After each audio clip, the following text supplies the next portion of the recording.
Bon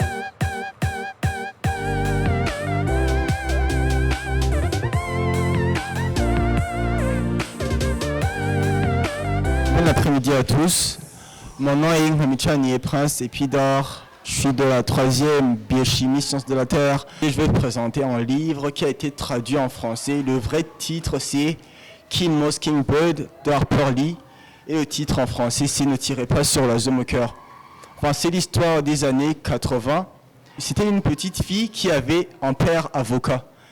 Elle avait un grand frère et cette petite fille a été née dans une logique d'une justice impartiale. Au cours du temps, un noir américain a été accusé. C'était une situation montée, mais qui a eu de la force suite parce qu'à cet instant, il y avait du racisme. C'était l'époque où les Noirs étaient discriminés, où on n'écoutait pas leur opinion. Mais souvenez-vous que je vous ai dit que la petite fille, elle, dans la logique dans laquelle elle était née, grandit avec l'éducation de son père, l'accompagnement de son frère. Son père a tout fait pour défendre le noir qui, malheureusement, a été condamné par après. Il a essayé de fuir, puis on l'a tiré dessus. Ensuite, il est mort. Mais la fin de l'histoire, elle est merveilleuse parce que, au bout du compte, on rend compte que les noirs, les blancs, les jaunes, les rouges, que nous avons différentes couleurs, mais qu'au bout du compte, nous sommes tous un seul peuple.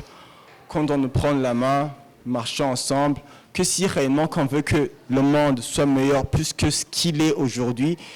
Par exemple, ici chez nous, on passe du temps à discuter, toi t'es Hutu, toi t'es Tutsi, toi t'es toi.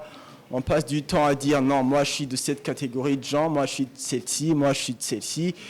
Et après tout cela, on trouve qu'il y a eu des stigmatisations, des catégorisations, de manière à ce qu'on ne marche pas ensemble pour atteindre un but commun.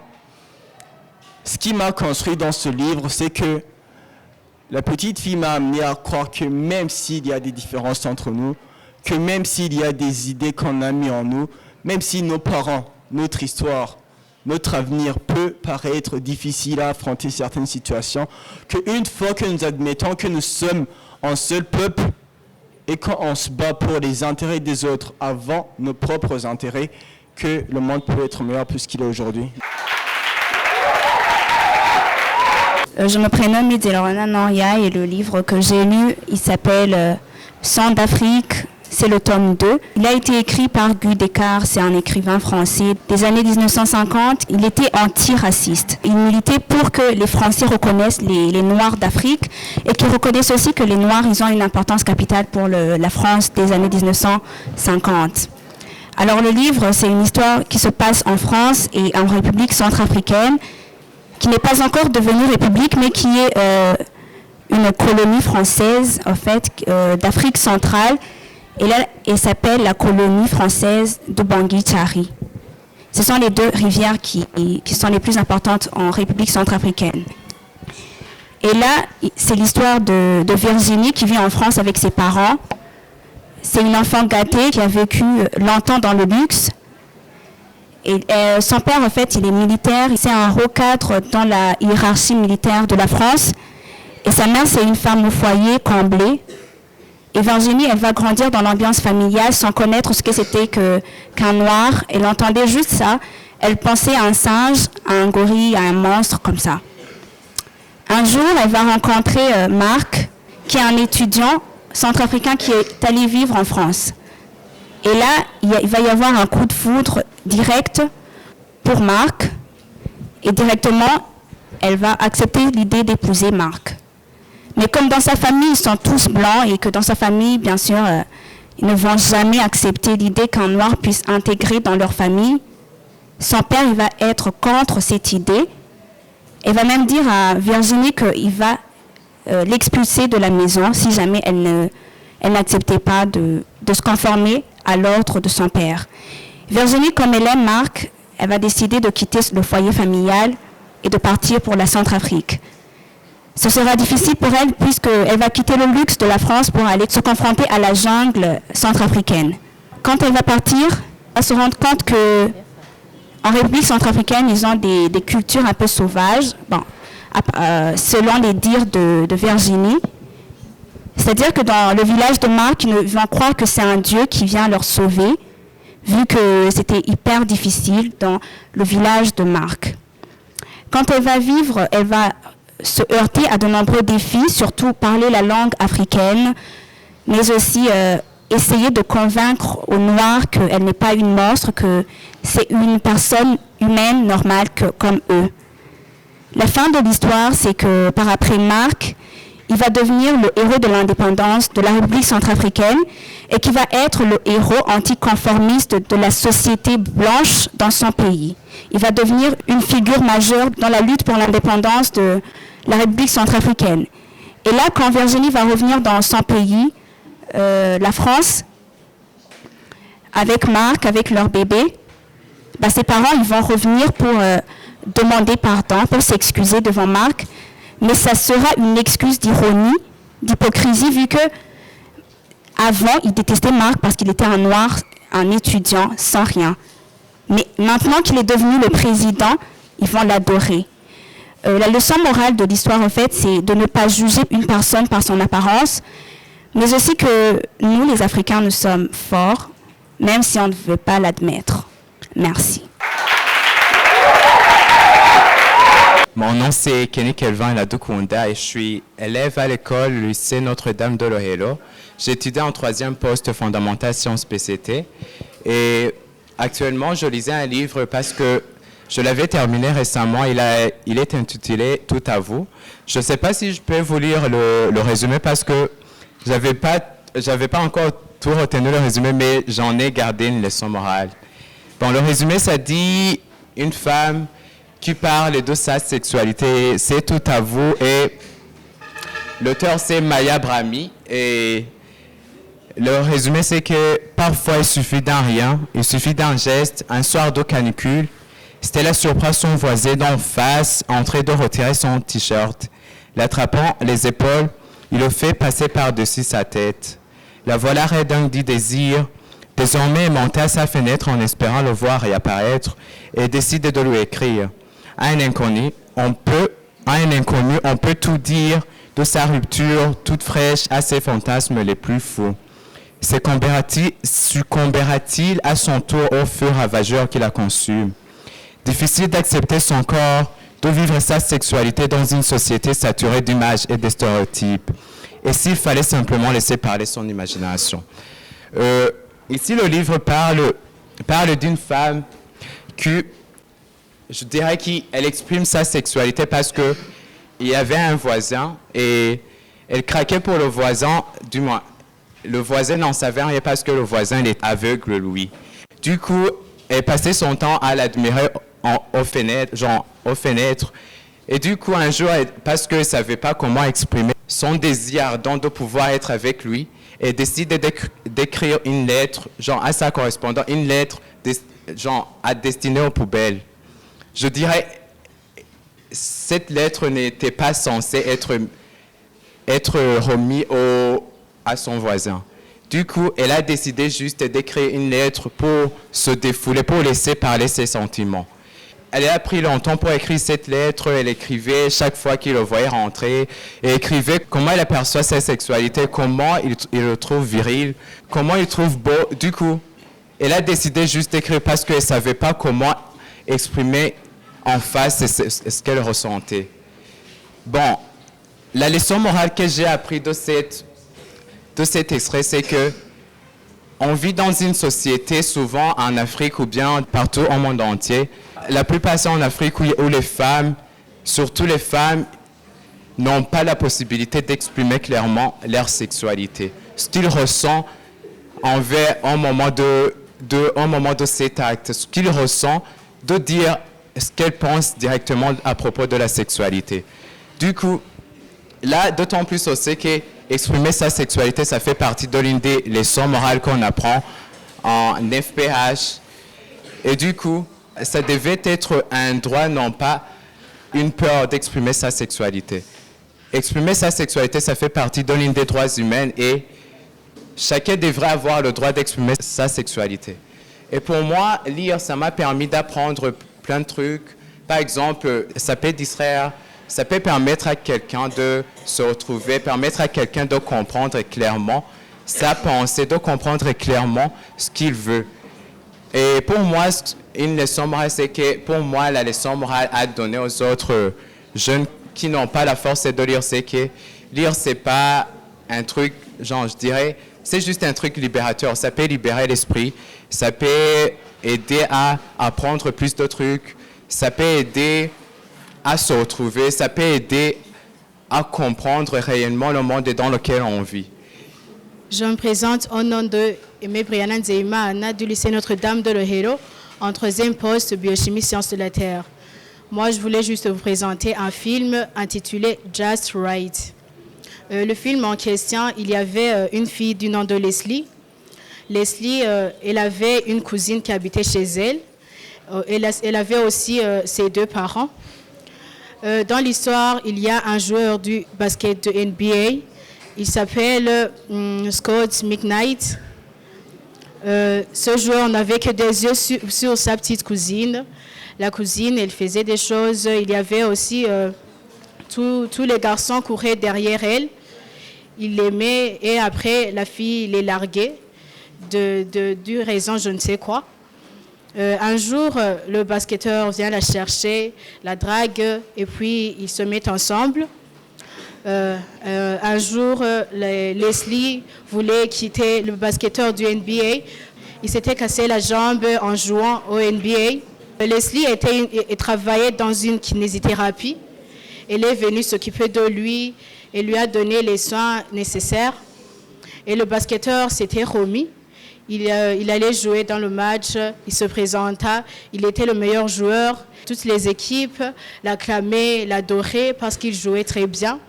Et voilà que la cousine de Leslie qui l'avait largué vient et lui demande s'ils pouvaient se mettre ensemble encore. Coach avait encore peu de sentiments pour elle. Il ne se laissa pas amadouer par la petite fille. Il voulait se mettre ensemble avec Leslie, alors que Leslie l'aimait depuis le début, mais que Scott ne voulait pas voir en elle une femme bien, une femme qui était si douce. Alors là, Scott voyant en elle le bien qui était dans elle, et là, il voulait se mettre avec elle. Et Leslie dit oui et aussi la demanda en mariage. Et la leçon morale est que même si vous n'êtes pas beau ou belle, même si vous ne voyez pas dans le futur, même si vous voyez que vous n'avez rien de spécial, il y a quelqu'un qui vous aime au fond et qui va vous apprécier tel que vous êtes. Merci. Bonjour à tous, je m'appelle Tita Clarisse, élève de 3e BCT au lycée Notre-Dame de Lehiro. Et je vais vous parler de mon livre en ma possession. C'est un livre d'enquête. Ça parle de 4 couples qui ont disparu, mais 3 couples sont morts, c'est-à-dire un couple d'hommes et d'une femme. Ce sont des couples très jeunes qui meurent subitement. Alors, ce livre parle d'une enquête, mais cette enquête, elle est pour Case Carpeta. Et c'est une jeune enquêteuse qui va réaliser cette enquête dans le moindre détail pour retrouver ces 4 jeunes couples. Je ne peux pas vous dire la fin, mais je peux vous dire l'importance pour moi de lire. Lire, ça m'a permis d'apprendre plus. Et quand j'étais enfant, je lisais parce que je voulais dormir. Je n'avais pas de sommeil, je voulais juste dormir. Mais ça a devenu une passion pour moi. Après, j'ai continué à lire des dessins animés, d'autres livres. Et maintenant, je m'intéresse à des livres d'enquête. Et tout ce que je peux dire au public, c'est si par exemple vous avez eu de mauvaises notes à l'école ou que vous voulez vous échapper dans le monde réel, lisez.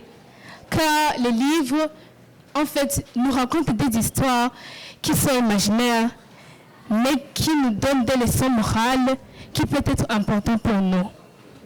Merci beaucoup. Bon, je réponds au nom de Nahima Auguste Lave. J'étudie au lycée Notre-Dame de Lehiro. en classe terminale, c'est-à-dire en 3e sciences post-fondamentales. Le livre que j'aimerais vous présenter aujourd'hui s'appelle « La cité de l'étang ». Bon, vous savez tous, depuis notre enfance, nos parents nous disaient « les musulmans c'est chelou, les musulmans sont des terroristes ». On entendait souvent certains stéréotypes à propos d'eux. Bon, pour moi, depuis que j'ai lu ce livre, j'en suis tombé amoureux, c'est ce que je dirais. Mais bon, je dirais que ça m'a ouvert les yeux en rapport avec ma relation avec les musulmans. Pour ma part, je suis chrétien, pour que vous le sachiez. L'histoire raconte, je vais traduire d'abord, dans la religion musulmane, les guerriers musulmans dans l'Antiquité s'appelaient les djinns.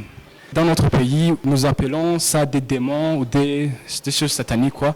Mais ce livre raconte l'histoire d'un djinn qui a été converti au massacre par ses maîtres. Ce djinn, qui s'appelait Dalaï-Varouche, était sous l'emprise d'une bague magique, quoi. Et lors des combats, ses maîtres l'appelaient pour qu'il massacre tout le monde et qu'il se libère à des actes violents, quoi. Mais au cours de sa quête, il a rencontré des amis, disons, et qui l'ont aidé à découvrir un monde merveilleux en lui-même. Je dirais que ça l'a aidé à ouvrir les yeux en rapport avec les autres humains. Ce livre en question, La cité de l'étang, se passe dans la cité où les guerriers djinns mènent des guerres avec les guerriers zulfikars. C'est un livre un peu fantaisiste, quoi, parce que cette histoire n'existait pas, on le sait tous, mais ça aide à ouvrir l'imagination des personnes et des enfants en tout genre. Le guerrier en question est arrivé dans la cité et après des centaines d'années sans y mettre les pieds, des gens ne l'ont pas reconnu tout de suite, mais grâce à ces caractéristiques, de ces légendes, de ces conquêtes qui leur sont apparues sous les yeux, ils ont compris tout de suite que c'était l'assassin. Il appelait l'assassin parce qu'il avait puni les leurs en les bannissant, en les tuant, en les massacrant. Mais au cours du temps, il a pris goût à la vie. Il a savouré le goût du pardon. Parce que ses confrères, les djinns, lui disaient « on ne te pardonnera jamais, tu as fait ceci, tu as fait cela ». Mais au cours du temps, ça a passé, puis ils sont devenus amis, quoi, tout ça. Mais en arrivant dans la cité, il est arrivé, il a dit « bon, je me présente, je suis Dalaï-Varouche », comme ça, quoi. Prends-moi une carte, c'est simple. Et puis ils ont dit « quoi, c'est toi ?» Ouais, et puis ils ont dit « enfermez-le », et puis ils l'ont interrogé, ils lui ont demandé des questions, ils ont fait quoi, ils l'ont torturé. Mais après coup, la princesse de cette cité a répondu à son appel et il a délivré. C'est l'histoire que je raconte parce que ce guerrier en question, je dirais que c'était une personne trop sceptique pour croire au pardon des personnes, des humains. Il y avait aussi cette reine qui disait tout le temps du mépris à son égard et qui disait à sa princesse « gare à toi, car un jour il se passera un jour que tu ne regretteras jamais ». Mais au cours du temps, la princesse l'a su apprécier de sa juste valeur et ce guerrier-là a su combler ses désirs, ses rêves les plus fous parce qu'il était, disons, un peu magique, quoi, parce qu'il pouvait réaliser des miracles, tout ce qu'il avait le pouvoir de faire avec ses maîtres d'auparavant, les humains, il pouvait le faire aussi dans son pays natal. La leçon morale que j'ai tirée de cette histoire, c'est que les musulmans ont aussi leur bon côté. Il ne faut pas les voir comme des gens terroristes qui sont toujours là à commettre des attentats, quoi. Mais je me souviens un jour qu'après avoir lu ce livre, je suis allé direct parler à un ami musulman. Puis il a tout de suite commencé à me raconter des histoires sur Mohamed, sur les gens musulmans, les histoires musulmanes. Et puis, j'ai tout de suite compris que en entendant les guerres, les croisades entre chrétiens et musulmans, Pentecôte et autres religions, j'ai tout de suite que la religion, il faut la respecter telle qu'elle est. C'est une chose sacrée déjà, mais il ne faut pas juger les autres en rapport avec leur religion. Il ne faut pas dire, toi tu es musulman, moi je suis chrétien, ça n'a rien rapport avec toi. Tu n'es pas mon frère. Parce que moi, si je suis ton frère, si on est même dans la même famille, je peux être musulman, toi chrétien, mais tu ne vas pas m'en vouloir à cause de ça. On est toujours frères. Je réponds au nom de Iteka Jessie Marissa. Je suis élève au lycée Notre-Dame de Héros en 3e poste fondamental sciences. Je voudrais vous présenter un film que j'ai vu intitulé « Un voisin trop parfait ». Je pense que certains d'entre nous ont déjà vu ça. C'est une histoire d'une femme qui vivait avec son fils, abandonnée par son mari, a décidé de prendre en main sa vie, d'avancer. Comme elle ne pouvait pas trouver un travail mieux pour elle, elle a décidé d'être enseignante à une école secondaire. Elle a décidé aussi d'inscrire son fils là-bas. Et son fils s'est fait des amis et tout. Parmi ses amis, il y avait un ami psychopathe. Cet ami a décidé de se faire un masque pour, je voudrais dire comme le fils de cette femme. Comme le fils de cette femme, il était trop timide, il n'arrivait pas à se faire des amis. Le garçon en question, qui était psychopathe, pervers et tout, a décidé de le défendre. Un jour, le garçon s'est fait agresser. L'homme qui était pervers a décidé de le défendre. Et le fils de cette femme a compris que l'homme qui était pervers était un bon garçon, je ne sais pas quoi. Il lui a fait confiance, l'a amené à la maison, l'a présenté à sa mère. Et le garçon est attiré par la mère de son ami. Il a fait en question que la femme tombe amoureuse de lui et a décidé de laisser la femme parce que je dirais qu'il l'a violée et a braqué des affiches partout disant que la femme c'est une pute, je sais pas quoi, la femme c'est une salope, c'est une mauvaise mère, je ne sais pas quoi. Et la femme a décidé d'avancer et a dit à son fils, voilà, moi j'ai fait une erreur de croire à ce pervers, à cet homme qui n'était pas bon pour moi et tu me l'as conseillé.